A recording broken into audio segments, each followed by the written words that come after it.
السلام عليكم ورحمة الله وبركاته.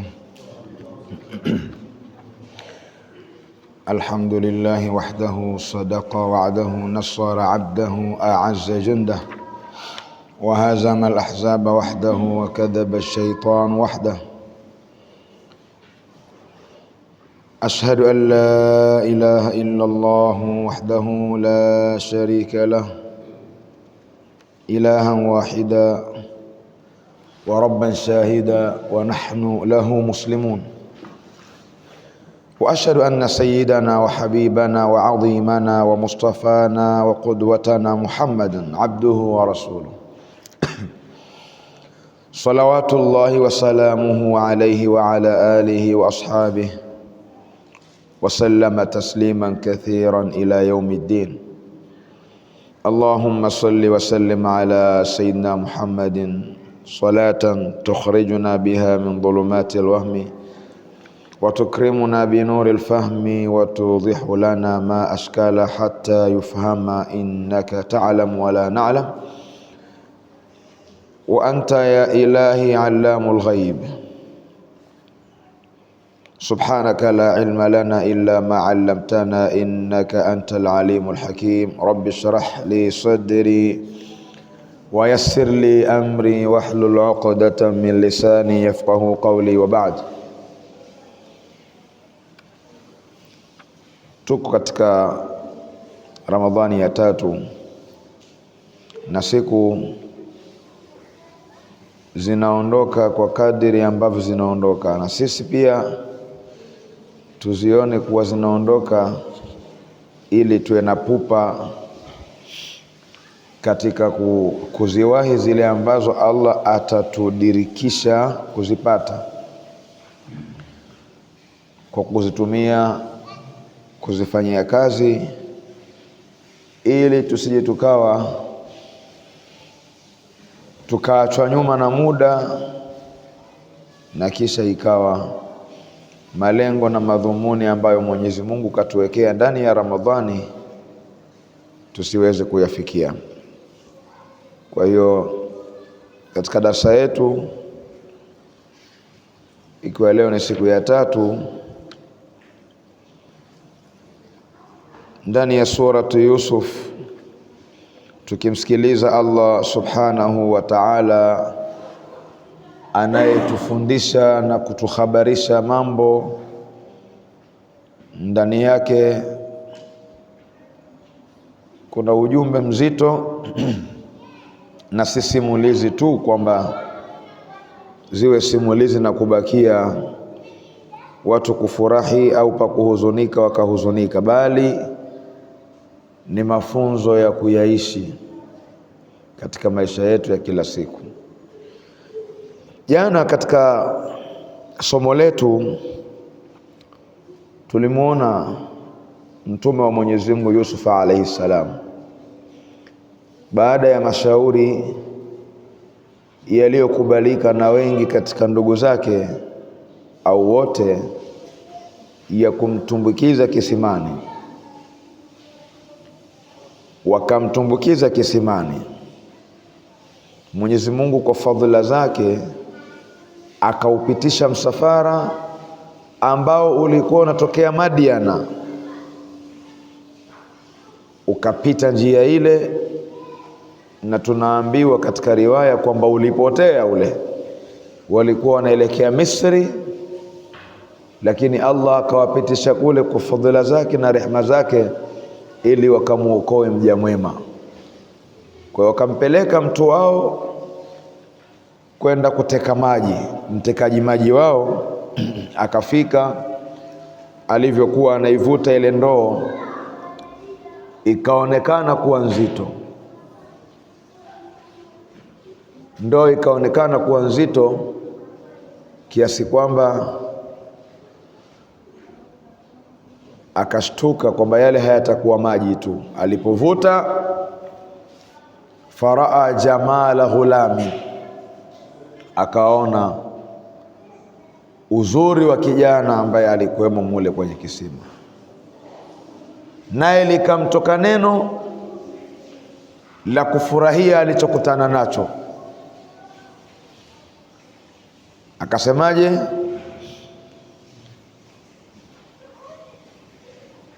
Maneno yaliyomtoka,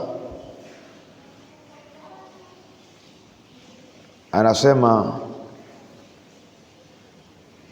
ya busraya hadha ghulam khairihi insha Allah, khairihi, kijana huyu hapa. Kwa hiyo akawaita wenzake kwa tukio lile, kuwaonesha kwamba tumeokota mtoto kijana huyu mzuri. Na walichokifanya, Allah subhanahu wa ta'ala atuambia wa asarruhu, wakamficha ile habari ya kuokota, wakaificha, asije akaibuka mtu akawaona pale kwamba wameokota.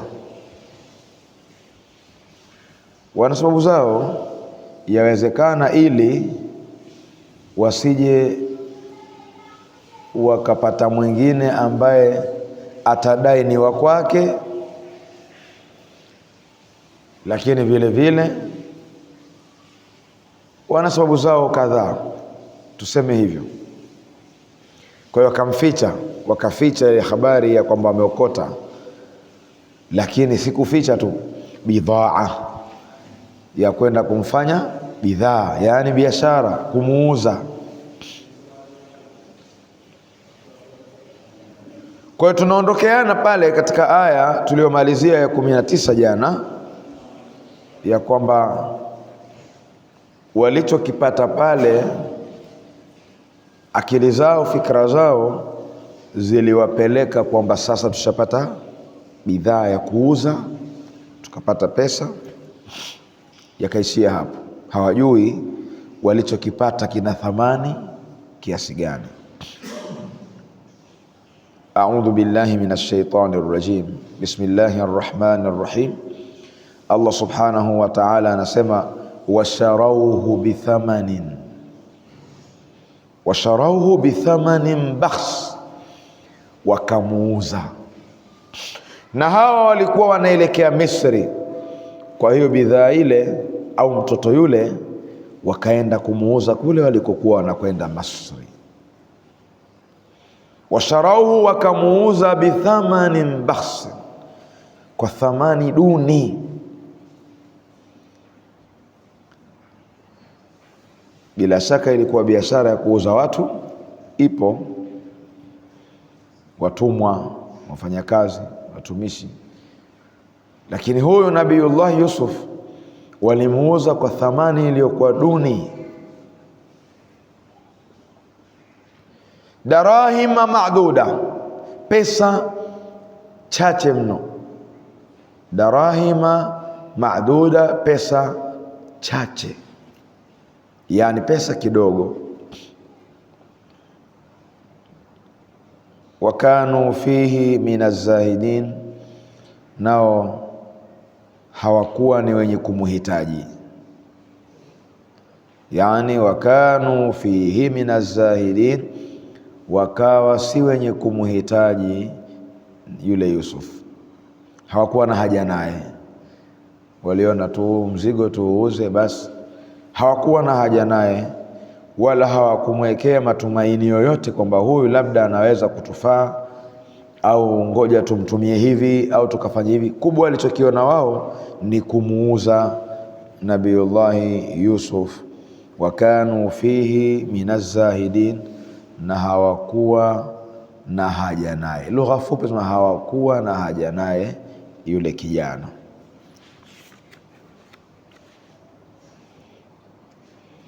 Sheikh anasema hii ilikuwa ni hatua ya pili katika maisha ya Nabiyullah Yusuf, au mtihani wa pili. Mtihani wa kwanza ni yeye kutumbukizwa katika kisima, ukapita ule. Hatua ya pili, mtihani wa pili ni yeye sasa kuuzwa, kufanywa bidhaa, kauzwa. Manake katupwa kisimani, katupwa kwa hatua ya kuuzwa.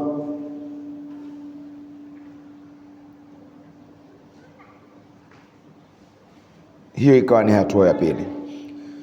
Kwa hiyo Sheikh anasema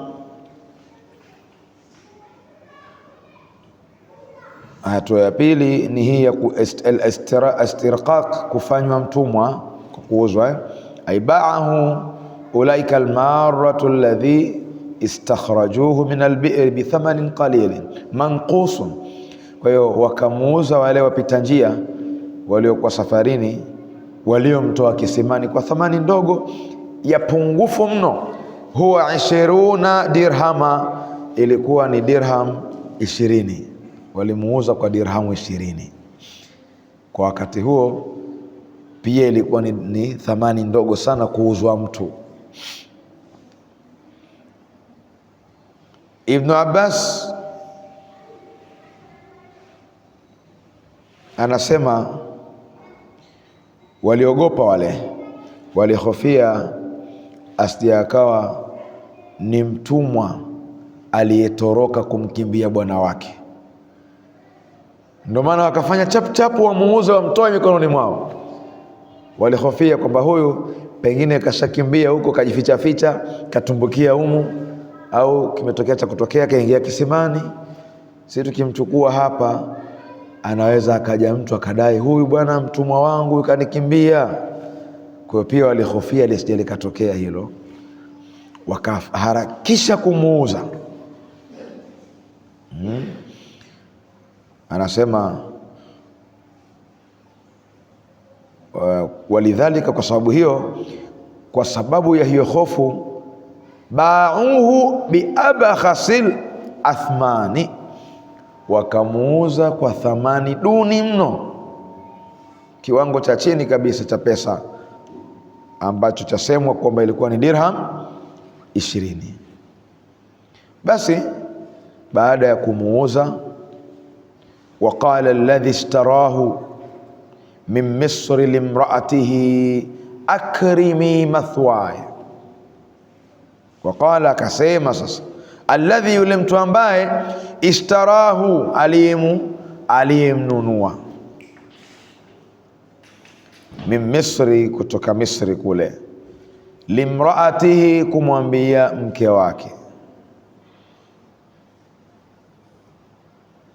Yule mnunuzi kashamnunua, kenda naye nyumbani kwake. Alipofika nyumbani kwake, akamwita mke wake, mke wangu njoo, nimepata mgeni hapa, huyu kijana nimemnunua, kwa hiyo tutakuwa naye hapa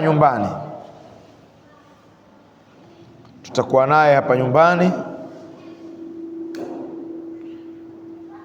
akrimi mathwahu, mtengezee vizuri makazi yake. Sawa, Yule mnunuzi kashamchukua Nabiullah Yusuf mpaka nyumbani kwake. Baada ya kufika naye, akamwita mke wake, akampa habari mpya ya kuwa kuna mtu mpya, kuna kijana hapa mgeni. Kwa hiyo akrimi mathwahu,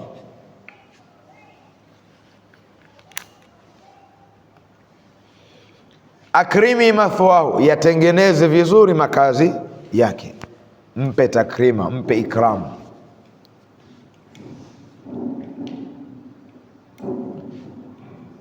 Waqala alladhi ishtarahu, Sheikh anasema, akasema yule aliyemnunua Yusuf min madinati Misri, kule mjini Misri, li zaujatihi, kumwambia nani? Mke wake, akrimi iqamatahu indana, mtengezee vizuri makazi yake, huyu atakuwa na sisi hapa.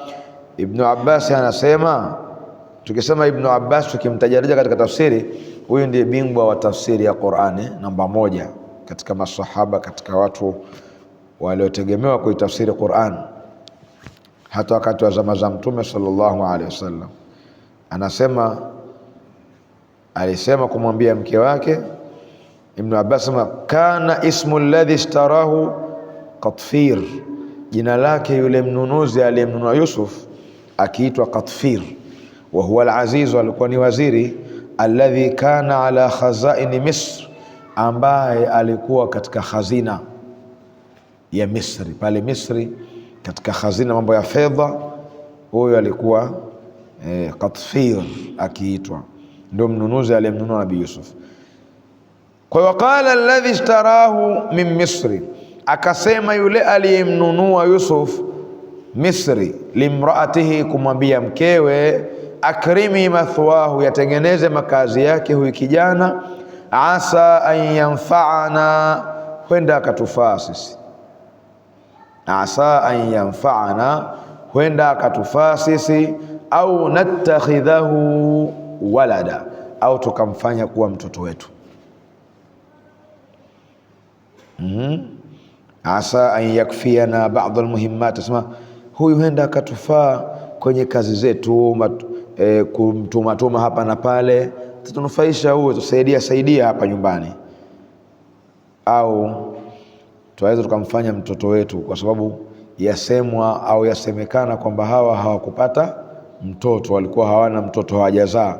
Kwa hiyo kumpata yule mtoto Yusuf, wakaona yule waziri akaona kwamba huyu anaweza tukamuadapte hapa nyumbani, akawa kama mwenetu, tukaziba pengo la kuwa sisi hatukupata mtoto, lakini huyu atatufaa kuwa sehemu ya familia, mtoto wetu. Ndio maana akatumia lugha hizo, huenda akatufaa, tukamtuma hapa na pale. Ndio hawana mtoto, kwa hiyo pia huyu anaweza akachukua nafasi kwenda pale na kule, tukimtumatuma katika mahangaiko, au tukamfanya akawa mwenetu kabisa, kama tuliyemzaa, tukampa nafasi ya uwana.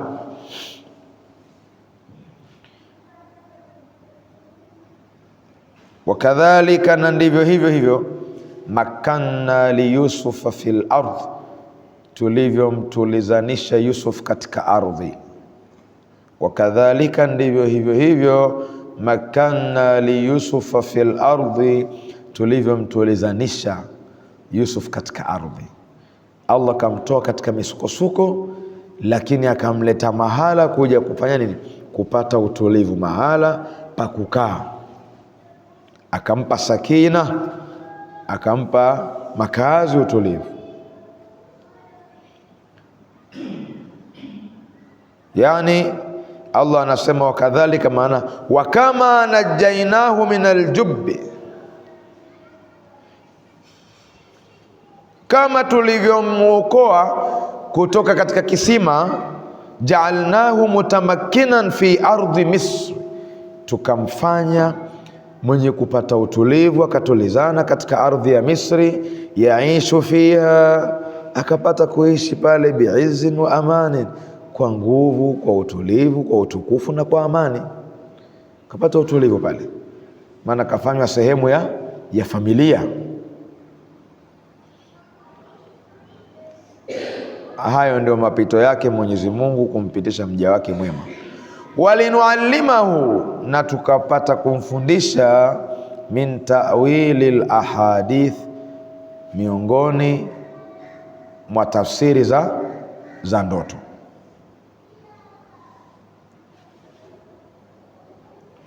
Kwa hiyo pia Allah akamtulizanisha pale, lakini kuna elimu alimpa Yusuf, ni elimu ya kutafsiri ndoto. Alikuwa bingwa sana akisimuliwa ndoto kutafsiri,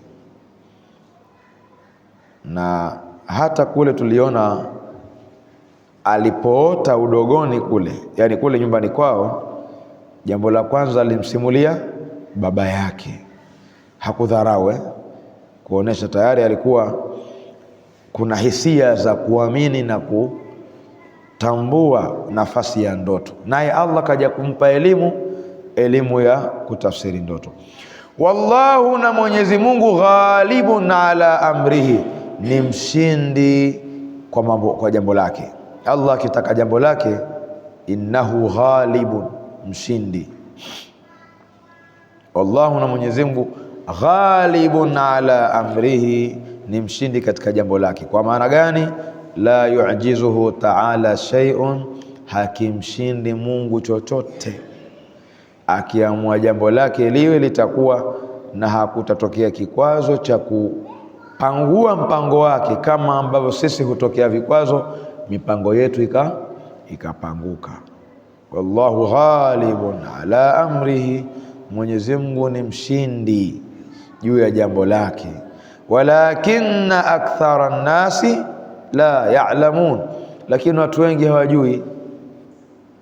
Walakinna akthara nnasi la ya'lamun, lakini watu wengi hawajui. Hawajui nini? Lataifa sun'ihi wa fadlihi, hawajui watu ule upole, undani wa mambo yake Mwenyezi Mungu katika kuyatengeneza. Kwa hapa miaka ilipita, Nabiullah Yusuf akawa yupo pale kama mtoto wa kulelewa, kama mtoto wa nyumbani katika nyumba ile. Miaka imepita tangu kuokotwa na kuuzwa na kukaa katika nyumba ile, miaka imepita. Ndio maana Allah akatuendelezea akituambia, walamma balagha ashuddahu, na wakati alipofikia ukubwa wake. Nabiullah Yusuf kashafikia ukubwa. Balagha muntaha shiddatihi wa quwwatihi wa huwa 30 sana. Mtume Yusuf alayhi salam ameshafikia umri wa miaka 30, wanasema wafasiri. Kutokea miaka ile 12 pale mpaka kufikia miaka 10 kadhaa, 10 na amefikia umri wa miaka 30 ndani ya nyumba ya yule waziri aliyemnunua. Allah anasema atainahu hukma wa ilma, tulimpa yeye hukumu na elimu. Yani tulimpa hikma, tulimpa na elimu. Wakadhalika, na ndivyo hivyo najzil muhsinin, tunavyowalipa wenye kutenda matendo mema. Wakadhalika, na ndivyo hivyo najzil muhsinin, tunavyowalipa wenye kutenda mema. Wenye kutenda mema hulipwa na Allah wema hapa duniani, huwapa elimu. Na ndio maana Allah akasema wattaqullaha wa yuallimukum, mcheni Mwenyezi Mungu atakupeni elimu kupitia uchaji Mungu. Allah ameahidi kumfundisha mtu mambo asiyoyajua kwa njia anazozijua yeye, lakini hikma vile vile. Kwa hiyo Nabiullah Yusuf alikuwa mtu mwema katika maisha yake, katika ujana wake. Alipofikia umri huo, Allah anasema kwamba tukampa hikma na tukampa elimu, na hivyo ndivyo tunavyowalipa watu wema. Sasa mtihani unataka kwenda kumpata Nabiullah Yusuf alayhi salam. Anasema Mwenyezi Mungu katika aya ya 23, warawadatuhu. Sasa kazi inaanza. Warawadatuhu, hapa anazungumzwa mwanamke ambaye ni mke wa yule waziri. Warawadatuhu, akamtamani Yusuf. Allati, yule mwanamke ambaye huwa fi baitiha, Yusuf yumo katika nyumba yake. An nafsihi, pasi yeye kumtaka. Warawadatuhu, akamtamani Yusuf yule mwanamke. Allati, ambaye huwa fi baitiha, ambaye Yusuf yumo ndani ya nyumba yake. An nafsihi, kinyume yeye kumtaka. Yani yule mwanamke alikuwa anamtaka Yusuf alayhi salam kimatamanio, lakini Nabii Yusuf moyo wake hauko huko yeye. Wa ghallaqatil abwaba, na akaifunga milango yote. Wa qalat, kisha akasema yule mwanamke, haita laka, njoo. Qala, akasema Yusuf alayhi salam, maadha Allah, najikinga na Mwenyezi Mungu. Kama kusema a'udhu billahi minash shaitani rajim, a'udhu billahi min kulli sharri, najikinga kwa Mwenyezi Mungu juu ya kila shari, juu ya ubaya huo ambao wewe unakusudia mimi ni ukaribie kwa matakwa na utashi wa nafsi yako inavyokupeleka. Mimi najikinga na Mwenyezi Mungu na siko pamoja na jambo kama hilo. Innahu rabbi, hakika yeye bosi wangu. Rabbi manake bwana, bosi, akimkusudia nani? Mume wa yule mwanamke. Innahu rabbi, hakika huyu bosi wangu, bwana wangu, ahsana mathwaya, ameyatengeza vizuri makazi yangu. Mimi nilikuwa huko sina pa kwenda, yeye kanichukua, kanihifadhi, kanipa hifadhi. Na alipokuja tunakumbuka maneno yake, akrimi mathwahu, mtengenezee vizuri makazi yake huyu mtoto, asiwe kama mtu wa kando, awe mtu sehemu, part of the family, sehemu ya familia, member katika familia. Akrimi mathwahu, yaweke vizuri makazi yake. Sasa Yusuf alayhi salam anakumbuka, hal jazaul ihsan illa al-ihsan, malipo ya wema ni nini? Ni wema. Kwa hiyo yeye pia lile akalikumbuka, na sisi tunafundishwa vile vile, aliyekutendea wema basi kumbuka wema wake.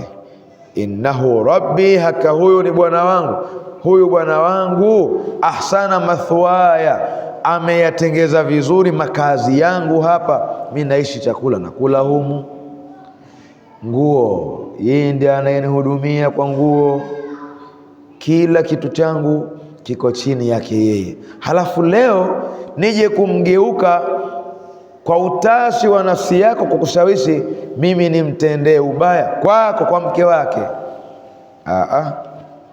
Innahu hakika la yuflihu dhalimun, hawafanikiwi watu madhalim. Innahu hakika la yuflihu dhalimun, hawafanikiwi, hawafaulu watu madhalim. Kwa maana kwa kufanya kitendo hicho mimi na wewe, mimi nitakuwa ni dhalim, nimedhulumu nafsi yangu na nimemdhulumu mwenzangu. Kwa hiyo kwa kufanya hivyo mimi nitakuwa sijafaulu, sitafaulu duniani, lakini akhera mimi pia sitakwenda kufaulu. Hapa tunauona uchamungu na wema wa Nabiyullahi Yusuf, lakini pia ni somo kwetu tunaoisoma Qur'an ya kumtanguliza Mwenyezi Mungu katika mazito. Na hapa Nabiyullah Yusuf kasema maadha Allah, kamtanguliza Allah kutaka nini? Msaada, kinga, hifadhi katika jambo kama hilo. Halafu akataja wema wa yule aliyemfanyia ihsan, wema, kisha akasema mimi nitakuwa nishadhulumu nafsi, na mwenye kudhulumu hana mafanikio. Walaqad hammat bihi, Allah sema na hakika yule mwanamke alimtamani Yusuf, wa hamma biha, naye Yusuf angelimtamani yule, angelimtaka vile vile, laula arraa burhana rabbihi, kama si vile Yusuf kuona dalili, ishara za Mola wake. Kuna kitu Allah alikipitisha kwa Yusuf, akaupa nafasi moyo wake umtangulize Mungu katika lile, ishara za Mungu zikaingia kwa Nabiyullah Yusuf, na Nabiyullah Yusuf akaweza kujidhibiti asilielekee jambo lile. Lakini kama si lile, roho tu ya kibinadamu, ubinadamu ungelimtangulia na yeye ngakuwa katika mahala sio salama. Walaqad hammat bihi wa hamma biha laula arraa burhana rabbih, walaqad hammat bihi, na hakika, na kwa hakika alimtamani yule. Walaqad hammat bihi, azungumzwa mwanamke kwa ta utanithi, ta ya kike hapa. Kwa hakika yule mwanamke alimtamani Yusuf, wa hamma biha, na Yusuf angelimtamani, hakumtamani, angelimtamani, laula arraa burhana rabbih, lau kama si yeye kuona dalili za Mola wake Yusuf. Tukirudi nyuma kidogo, Sheikh wakati anaichambua warawadatuhu, almurawada maana yake ni at-talab birifqin walin, ni kutaka kitu kwa upole na kwa kubembeleza. Ndicho ambacho anakizungumza Allah. Warawadathu, manake yule mwanamke alimtaka, akambembeleza, akamshawishi, akamrai kwa njia zote za kurai, mradi Yusuf aweze kuingia katika mtego ule. Lakini katumia lugha an nafsihi allati huwa fi baitiha an nafsihi, yani kinyume na moyo wa Yusuf kutaka lile.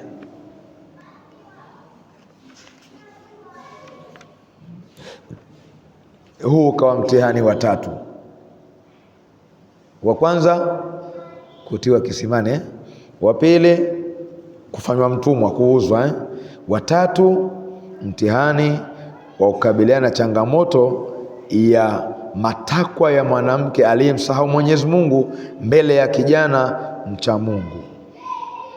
Wa talabat imra'atul aziz allati kana Yusuf fi baitiha minhu an yudaji'aha.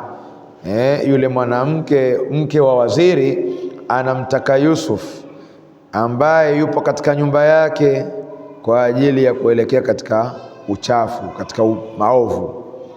Wada'athu birifqin walinin an yuwaqi'aha, akamuita kwa lugha ya upole, kwa kubembeleza. Watawassalat ilayhi bikulli wasila, na akamshawishi Yusuf kwa kila njia ya ushawishi. Tena waghallaqat alabwaba, akaifunga milango. Ghalaqat abwaba albuyuti alaiha wa ala Yusuf wa ahkamat ighlaqiha.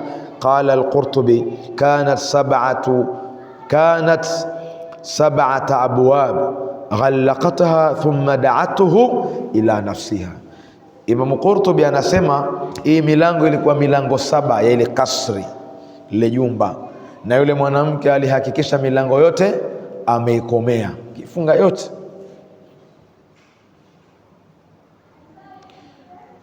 Yusuf hana pa kutokea, milango yote imefungwa. Kisha ndo akaanza kufanya rai zake, kumuita katika njia mbaya. Na Mtume sallallahu alaihi wasallam alipotuzungumzia kwamba watu 7 watapata kivuli siku ya Kiyama, siku ambayo hakuna kivuli isipokuwa chake Allah, cha arsh. Mmoja aliyetajwa ni rajulun da'athu imra'at dhatu mansibin wa jamal faqala inni akhafu Allah. Mtu kijana sababi aliyeitwa na mwanamke, kakuita mwanamke mzuri, mwenye cheo, mwenye utukufu, mwenye nasabu labda wa hadhi, halafu akasema inni akhafu Allah, mimi namuogopa Mwenyezi Mungu. Na ndicho alichokifanya Nabiullahi Yusuf hapa. Kwa milango 7 akaifunga. Waqalat haitala, kisha akasema njoo, taal. Nabi Yusuf akasema qala ma'adha Allah, qala akasema ma'adha Allah, iyadhu billah min fi'li su, mimi najikinga na Allah kufanya ubaya.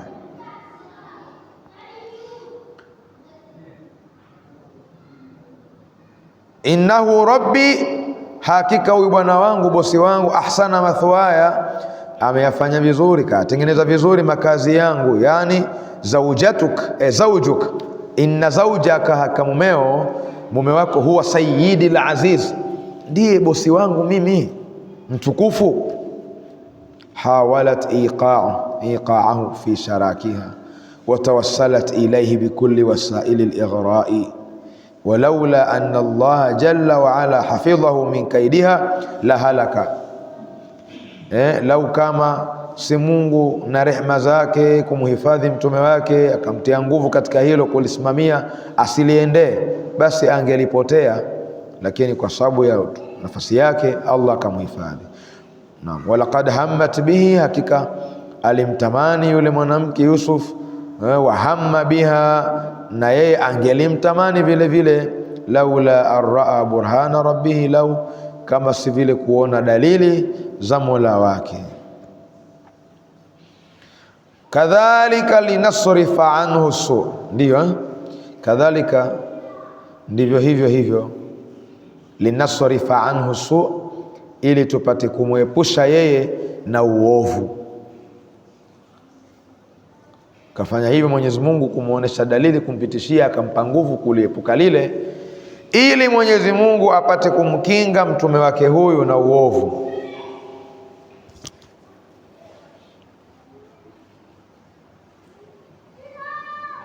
Walfahsha, na uchafu. Innahu, hakika Yusuf, min ibadina almukhlasin, ni katika waja wetu waliotakasika. Innahu, hakika Yusuf, min ibadina almukhlasin, ni katika waja wetu waliotakasika. Manake akhlasahumullahu li taatihi, Allah amewahifadhi wakawa ni wenye kuishi kwenye utiifu kwake tu. Wastafahum, waja pia aliyowachagua, wakhtarahum liwahyihi wa risalatihi, watu aliyowachagua kwa utume, wahyi. Kwa hiyo huyu anakuja kuwa mtume, lazima historia yake aitengeneze isiwe na nini, na doa. Mwisho wa siku unakuja kuwalingania watu kama mtume. Kuna watu walioishi na wewe na waliojua historia yako wanakutafuta pale pale kukutia nini, kukutia doa. Huyu si ndio huyu alokuja akafanya kadha kwa bosi wake, mke wa bosi wake. Kwa Mwenyezi Mungu ndio maana akasema hivyo ndivyo tunavyowakinga, kwa sababu yeye ni katika waja wetu waliotakasika. Kwa lazima tutengeneze utakasifu mapema kwa ajili ya maisha ya baadaye, anapokuja kukabidhiwa jukumu la wahi, jukumu la utume, an-nubuwa.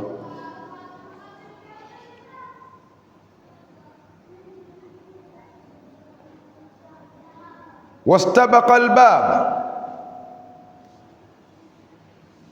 na wakaukimbilia mlango.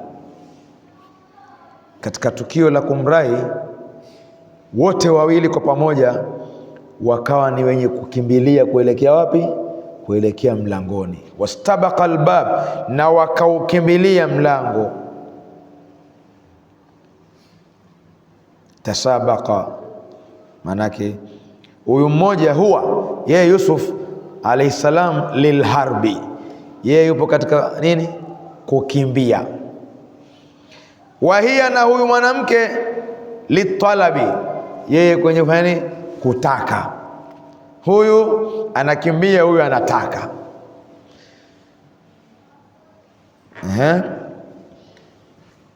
Allah anasema waqaddat qamisahu min duburin, akairarua yule mwanamke kanzu ya Yusuf kwa nyuma ya kanzu.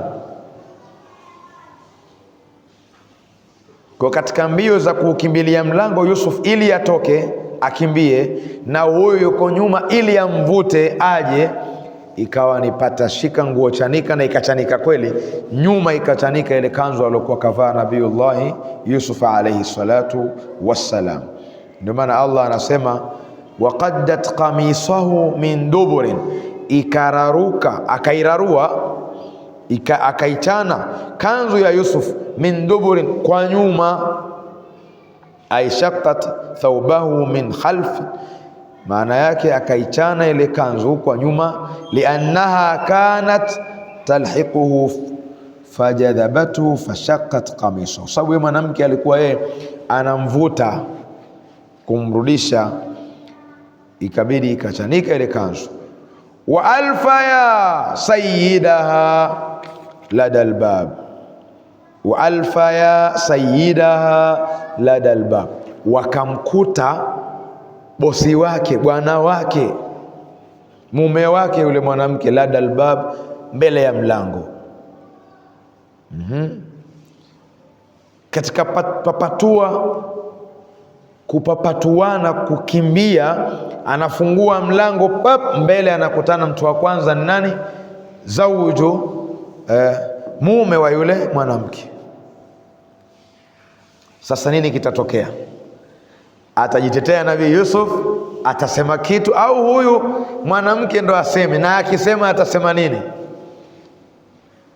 Hapa Mwenyezi Mungu anatuambia katika Qur'ani, qalat. Wajua mtu muovu hapa anakuambia mbio kusema sio Yusuf. Qalat, yule mwanamke akasema, ma jazau, hakuna malipo mengine, man arada bi ahlika suu, kwa mtu anayetaka kukufanyia ubaya kwa mke wako. Hakuna malipo mengine. Mimi siyaoni malipo. Mke wako anataka kukufanyia ubaya kwa mkeo, kuna malipo mengine ya kumlipa zaidi ya yapi? Illa an yusjana, zaidi ya kumtia gerezani tu mtu kama huyo. Funga pingu, peleka akafie huko, au adhabun alim, au kupewa adhabu mkomoto wenye kuumiza. Kauli ya mwanzo ya mwanamke kwa kufumwa pale, akaanza hivi, mme wangu, kuna adhabu nyingine ya kumpa mtu uliyempa makazi ukamhifadhi, kula na kula kwako, mnamfanya kama mtoto wenu wakati hamjahusiana ndewe wala sikio, halafu mtu huyo akugeuke wewe kwa mke wako. Unadhani mme wangu kuna malipo mengine zaidi ya mtu kama huyo kumfunga gerezani, au kinyume chake kumtia mkomoto mpaka mkampoteza tu? Mimi sioni adhabu nyingine, wala sioni jingine la kumfanya, la kumlipa mtu kama huyo. Watu hawafadhiliki dunia hii watu hawakirimiki. Unavyowakirimu ndio wanakugeuka, wanakufanyia mabaya. Duniani kuna mambo hapo. Tena maneno ya kike yale ya kutia nguvu yanakuja hapo. Kwa mwanamke huyu akakimbilia kujitetea yeye na kumzamisha nani? Yusuf alayhi salatu wassalam. Mfasiri anasema qalat, akasema, ma jazau, hakuna malipo mengine, man arada, kwa anayetaka, bi ahlika su, kumfanyia mke wako ubaya, illa an yusjana, isipokuwa kutiwa gerezani, au adhabun alim, au kupewa adhabu yenye kuumiza. Alimun, ma jazauhu, hakuna malipo yake huyo, illa sijnu, isipokuwa nini? Asijnu, gereza, prison, au dharbi, dharban mu'liman wajia, au kumpa pigo lenye kuumiza mno, la maumivu. Hayo ndo malipo ninayoona mimi kwa huyo. Qala, Nabii Yusuf hakunyamaza, kashatiwa kwenye kashasingiziwa. Qala, akasema, hiya waradatni, huyo ndiye alonitaka mimi. Huyo yeye mwenyewe anasema hivyo, hiya, yeye, waradatni an nafsi, amenitaka mimi pasipo mimi kumtaka yeye. Hili unaliona mbele yako ni huyu ndiye chanzo cha yote kunitaka mimi, lakini mimi hapo unaponiona nakimbia, sitaki. Anajitetea naye. Washahida shahidun, na akashuhudia mwenye kushuhudia, min ahliha, katika jamaa zake yule mwanamke. Qala Ibn Abbas, anasema Ibn Abbas, kana tifla, huyo shahidi aliyeshuhudia alikuwa ni tifl, mtoto mdogo, tena fil mahdi, mtoto ambaye wa kubeba, yani wa mbeleko, takwenda hawezi, tukichanga tu kidogodogo kilikuweko pale. Huyu ndiye aloshuhudia, antakahu Allahu, Allah alimzungumzisha mtoto yule akaweza kuzungumza, hata hajafikia umri wa kuzungumza. Ndio maana tukazungumza katika watoto waliopata kusema wakiwa wachanga, mmoja ni mtoto aliyeshuhudia tukio la Nabiullahi Yusuf. Mwingine nani? Nabii Isa alayhi salam, yuko mgongoni kwa mama yake, anamtetea mama yake, kashapata mtoto kwa njia Mungu alizompa za neno tu alilolitamka Jibril. Bi Maryam akapata mtoto, akawa anahofia Bi Maryam kurudi kwa watu wake, watasemaje? watu wangu akiniona mtoto hawajai kuniona ujauzito, hawajai kuniona nimeolewa, watakwenda kusema mabaya kuhusu mimi. Kwa akawa anaogopa Bi Maryam kurudi kule. Allah akamwambia, wewe tulia, huyo mtoto ndo atazungumza. Na kweli alipofika kule watu wanamwambia, ma kana abuki su'in wa ma kanat ummuki baghiya, wewe mama yako baba yako hakuwa mtu muovu. Wewe Maryam tunayekujua hapa, baba yako alikuwa mtu mzuri wa heshima wewe, wala mama yako hakuwa mtu wa kutangatanga mchepuko. Mama yako hakuwa hivyo Maryam. Tushangaa wewe ndio uko hivyo unakuja na mtoto hapa. Allah akamtamkisha yule Nabii Isa mgongoni kwa mama yake mchanga, akazungumza Isa alayhi salam, akasema wassalamu alayya yawma wulidtu wa yawma amutu wa yawma ub'athu hayya. Akazungumza maneno pale, mimi amani iwe juu yangu tangu kuzaliwa mpaka kufa kwangu mpaka kufuliwa kwangu, na mimi ni mtume wa Mwenyezi Mungu. Akazungumza maneno ya bishara ya baadaye kumtetea. Na Bi Maryam aliambiwa awe amefunga siku ile, yani si mzungumzaji. Kwa hiyo pia mtoto mwingine ni yule msusi, mtoto wa msusi wa Firaun aliyepata kuzungumza uchanga. Mama yake anahukumiwa kuingizwa katika mafuta moto, yeye mtoto mgongoni anaona mama yake anasita, na hasiti kwa sababu gani? Ya kuogopa kufa tu, anasita kwa sababu ya mtoto aliyembeba mgongoni, anahofia mtoto wake. Ameshaambiwa una Mungu mwingine zaidi ya huyu Firaun, anasema ndio, Mungu wangu mimi na Mungu wake yeye, na wote Mungu wa wote ni Allah mmoja tu. Akaambiwa kanusha au tunakuua na familia yako. Akasema hapana, Mungu ni huyo mmoja. Aliposhikilia msimamo wake, yeye na watoto wake wakatiwa kwenye mafuta moto. Sasa yule wa mgongoni ndio akamwambia mama yake, mama nenda, wewe upo katika haki, nenda, usiogope, usiniogopie mimi, usinihofie mimi, kuna starehe za milele huko, twende. Akapata nguvu mama mtu kwenda. Huyu alikuwa ni msusi wa watu wa Firaun, binti zake pale, mwanawe akasema. Kwa hiyo na huyu mtoto wa Nabii Yusuf, mtoto aliyeshuhudia tukio la Nabiiullah Yusuf, pia ni mtoto mwingine ambaye alipata kusema udogoni kabla ya kuwa mzungumzaji. Kwa hiyo washahida shahidun min ahliha, Nabiiullah Yusuf akawaambia pale kwamba mtoto yule pale kashuhudia tukio. Wao pia wakamshangaa, mtoto yule atawezaje kusema na kutoa ushahidi? Basi yule mtoto akazungumza maneno, akasema in kana kamisuhu, ikiwa kanzu yake Yusuf, maneno mtoto hayo, qudda min qubul, imechanwa kwa nyuma, fasadaqat, qubul kwa mbele. In kana kamisuhu, ikiwa kanzu yake Yusuf imechanwa, qudda min qubul, imechanwa kwa mbele, fasadaqat, basi amesema kweli mwanamke. Wa huwa min alkadhibina, naye Yusuf ni katika watu waongo. Itazameni kanzu tu, mtoto anatoa shahidi. Jamani, msitafute mengi, angalieni kanzu ya Yusuf ikiwa imechanwa kwa mbele,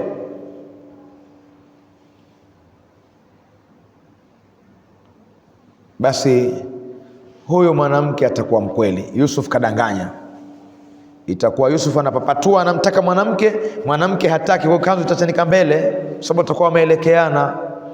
Lakini kinyume chake, wa inkana thawbuhu qudda shukka min alwarai, ikiwa kanzu imechanika kwa nyuma, fahiya kadhibatun, mwanamke ni muongo. Wa huwa sadiq, atakuwa mkweli nani?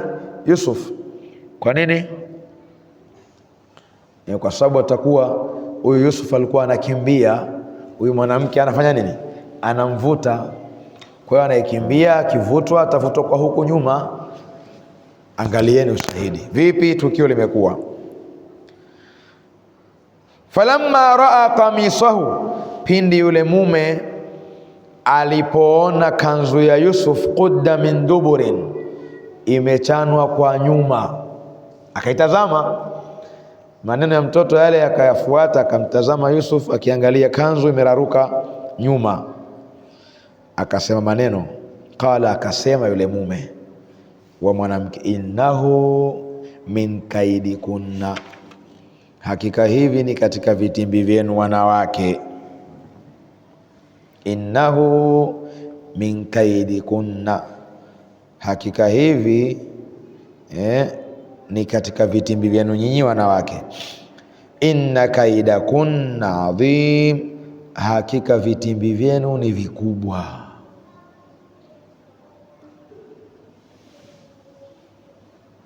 Tumalizie aya moja. Yusuf, mwanamume yule mume anaendelea kumuita Yusuf, anamzungumza Yusuf, ewe Yusuf, a'rid an hadha, potezea hili jambo, achana nalo. A'rid an hadha, liachie hili jambo. Halafu akamwelekea mwanamke, wastaghfiri lidhambik, na wewe omba msamaha wa madhambi yako, wa kosa lako. Yusuf, jambo fanya kama hapajatokea kitu, kimya, usizungumze huko, ndio usitoe habari, ili jambo liishi hapa hapa. Na mwanamke, wewe omba msamaha kwa Mola wako, usafanya kosa leo, kosa kubwa, umenikosea, omba msamaha, omba radhi. Innaki, hakika wewe, kunti minal khatiin, umekuwa katika wakosefu wenye makosa. Innaki, hakika wewe, kunti minal khatiin, umeshakuwa katika watu wenye makosa. Kwa hiyo kesi hiyo ikamalizia hivyo. Bwana mkubwa yule hakutaka makubwa, hakutoa talaka wala hakuleta maneno mengi. Kubwa alichokisema alipoona ile kanzu imechanika kwa nyuma, inna hadha al-amru min jumlati makrikin, akamwambia jambo hili ni katika vitimbi vyenu. Wewe ndo nini nyinyi wanawake, nyinyi wewe vitimbi vyenu. Inna kaidakunna adhim, vitimbi vyenu nyinyi ni vikubwa. Hapa akawachanganya wote. Yusuf, a'rid an hadha, Yusuf uktum hadha al-amr. Ile a'rid manake potezea, puuza ile jambo, maana yake uktum hadha al-amr, lifiche ile jambo, lifiche. Wala tadhkuruhu li ahad, usimwambie yoyote. Sawa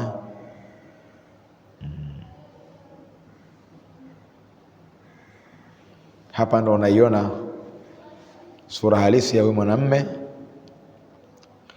alivyokuwa, na yeye aliogopa ile kama fedheha kwa nafasi yake. Sawa bosi huyu ni waziri huyu katika hazina, halafu likiibuka hilo, Yusuf kule ni kama nani? Mtumwa, mtumishi tu. Afu likaibuka, bwana wewe bosi, yule mke wake kamtaka mtumwa hapo, mtumishi tu. Ile inakuwa ni fedheha kwa yule bosi. Kwa hiyo akataka lile jambo liishie pale pale. Kubwa tu akamwambia mwanamke, wastaghfiri li dhanbik, tubi wa tulubil maghfira min hadha dhambi alqabih, manake rejea kwa Mwenyezi Mungu utake msamaha kwa dhambi hii mbaya. Wa kana hadha huwa almahm muhafadhatun ala aldhawahir, innaki kunti min alkhatiin, hakika wewe umeshakuwa katika watu waliokosea, wenye kukosea, tena umekosea makosa makubwa wewe. Basi ikaishia hapo. Insha Allah tufikie hapo, tutakuja kuona baada ya haya kuibuka hivyo yalivyoibuka, ni kipi kitatokea mjini huko. Je, zitaishia pale au zitavuja zitazungumzwa, au huyu mume atachukua hatua ya kumtia gerezani Yusuf kwa sababu ya kauli ya mwanamke, au baada ya kugundua kwamba hili kosa halikuwa la Yusuf ni la mwanamke, atamuuza na yeye au atabakia naye. Inshallah Mwenyezi Mungu atatuambia au ametuambia katika sura Yusuf, katika aya ambayo tutaendelea nayo katika darasa yetu ya kesho inshallah. Wabillahi tawfiq wa hadha, assalamu alaikum wa rahmatullahi wa barakatuh.